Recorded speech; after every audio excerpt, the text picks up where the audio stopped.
किसी भी भारतीय नागरिक को चिकित्सा सुविधा की जरूरत नहीं है, चिकित्सकीय ज्ञान की जरूरत है। हेल्थ फैसिलिटीज नहीं चाहिए, नॉलेज चाहिए।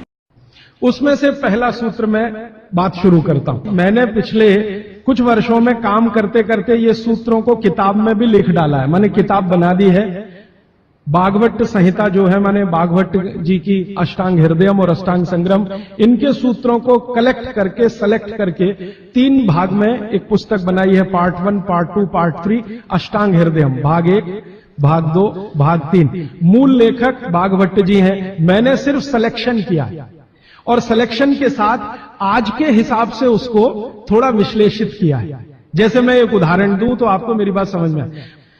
एक सूत्र उन्होंने लिखा कि भोजन को बनाते समय, इसको माताएं बहनें सब बहुत ध्यान से सुने, पुरुष भी सुने तो अच्छा है।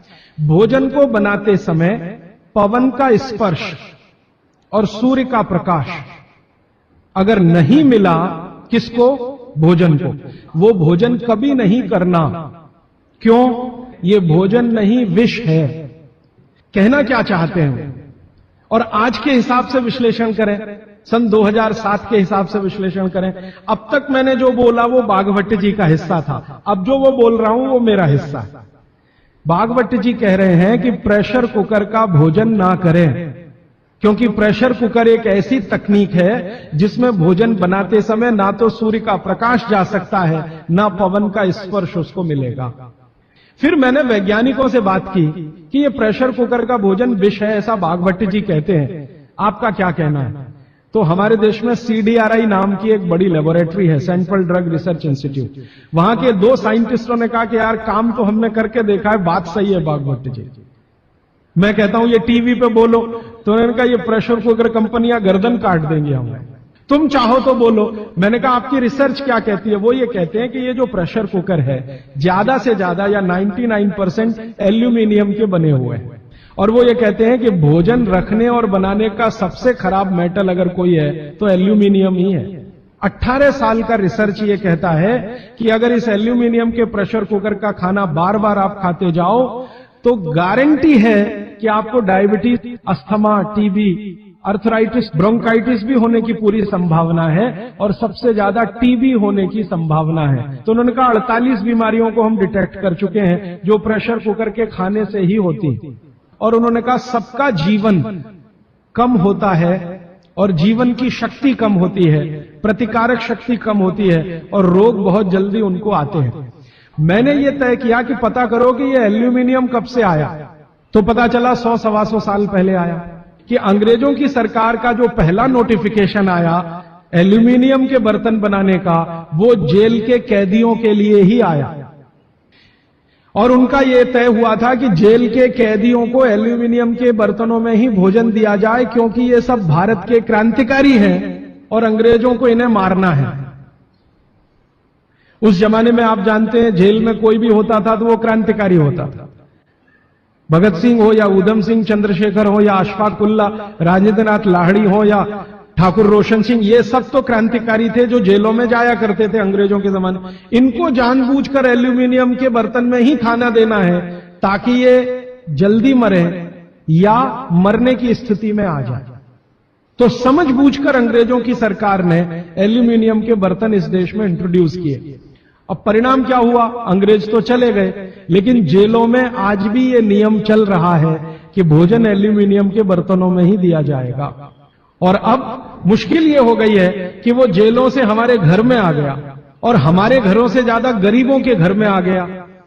ज्यादा गरीब लोगों के भोजन तो सारे एल्यूमिनियम के बर्तनों में ही बन रहे हैं, और वो बेचारे बिना जाने बूझे ट्यूबरकुलोसिस और अस्थमा जैसी बीमारियों के शिकार हो रहे हैं।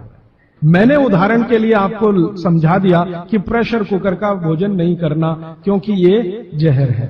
एक और चीज है अपने घर में, रेफ्रिजरेटर, और एक तीसरी चीज है अपने घर में, माइक्रोवेव ओवन। इसमें भी सूर्य का प्रकाश नहीं जा सकता, पवन का स्पर्श नहीं हो सकता। मतलब सीधा सा ये है कि आधुनिक तकनीकी से बनी हुई चीजें जो हमारे घरों में आई हैं पिछले 15-20 वर्षों में, भागवत जी के अनुसार इनमें रखा हुआ पकाया हुआ भोजन विष है, तो ना करें। आप कहेंगे जी हम तो करेंगे, हम तो छोड़ नहीं सकते प्रेशर कुकर को, हम तो छोड़ नहीं सकते रेफ्रिजरेटर को, हम तो छोड़ नहीं सकते माइक्रोवेव ओवन को, क्योंकि इसमें भोजन से समय बचता है। तो मैं उनसे पूछता हूं, ठीक है समय बचता है, तो बचे हुए समय का क्या करती हैं? तो ज्यादातर माताओं बहनों का उत्तर है, सास भी कभी बहू देखते हैं। और फिर मैं जब उनको समझाता हूं कि ये जो आपने आधा घंटा या 1 घंटा समय बचाया भोजन पकाने में, ये आपका घंटों घंटों हॉस्पिटल में खराब कराएगा, तब नेट रिजल्ट क्या? वही 0 का 0। प्रेशर कुकर एक ऐसी टेक्नोलॉजी है जो खाने को जल्दी पकाती है, ये है सीधा सा मतलब। अब खाने को जल्दी पकाने के लिए ये प्रेशर कुकर क्या करता है, जो भोजन आपने उसमें अंदर रखा है पकने के लिए उस पर, और जो पानी डाला है आपने भोजन पकाने के लिए उस पर अतिरिक्त दबाव डालता है। ये है प्रेशर। प्रेशर माने दबाव। और ये अतिरिक्त दबाव कहां से आता है? प्रेशर कुकर में आपने दाल डाली, ऊपर से पानी डाला, थोड़ा हल्दी मसाले डालकर बंद करके रख दिया। अब उसमें वो एक सीटी लगा दी। वो सीटी लगाई, यही सबसे खतरनाक चीज है पूरे प्रेशर कुकर की। सीटी लगाते ही क्या करता है, नीचे से गर्म और ऊपर से भाप का दबाव। किस पर?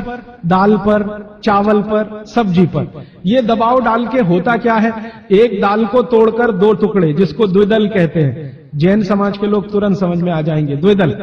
तो ये दाल जो है ना फट जाती है, वो दाल दरक जाती है और पानी इतना गर्म होता है तो उबल जाती है, पकती नहीं है, उबलती है। पकना और उबलने में अंतर है। उबल गई है और उसका सॉफ्टनेस बढ़ गई है। तो आपने खा लिया तो आपने कहा पकी हुई दाल खा ली। माफ करिए, दाल पकी हुई नहीं है। पकी हुई दाल का आयुर्वेद में एक सिद्धांत है कि जिस वस्तु को खेत में पकने में जितना ज्यादा समय लगता है, भोजन रूप में पकने में भी उसको ज्यादा समय लगता है। तो आप जानते हैं अरहर की दाल को खेत में पकने में कम से कम 7 से 8 महीने लगता है। क्यों? अरहर की दाल में जो कुछ भी है, जिसको आप न्यूट्रिएंट के रूप में जानते हैं, माइक्रो न्यूट्रिएंट के रूप में जानते हैं, खेत की मिट्टी में कैल्शियम है, खेत की मिट्टी में आयरन है, खेत की मिट्टी में सिलिकॉन है, कोबाल्ट है, जिप्टन है, जोरोन है, ये सब माइक्रो न्यूट्रिएंट्स खेत की मिट्टी में है। ये पौधे की जड़ में आते हैं, जड़ से तने में आते हैं, तने से फल में आते हैं। इस पूरी क्रिया में बहुत समय लगता है, तो इसलिए दाल को पकने में समय लगता है। आप दाल क्यों खाना चाहते हैं? आप दाल खाना चाहते हैं प्रोटीन के लिए।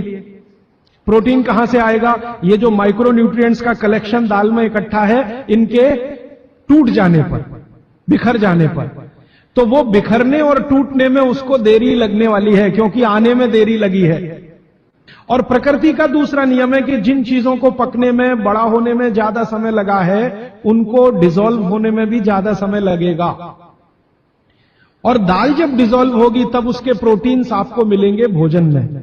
इसीलिए आप दाल खा रहे हैं, ताकि आपको प्रोटीन की कमी पूरी हो। कुछ विटामिन्स आपको चाहिए, कुछ प्रोटीन्स आपको चाहिए, कुछ और दूसरे अंश आपको चाहिए। तो आयुर्वेद का नियम बिल्कुल सीधा है कि दाल ज्यादा देर में पकी है तो घर में भी ज्यादा देर में पके।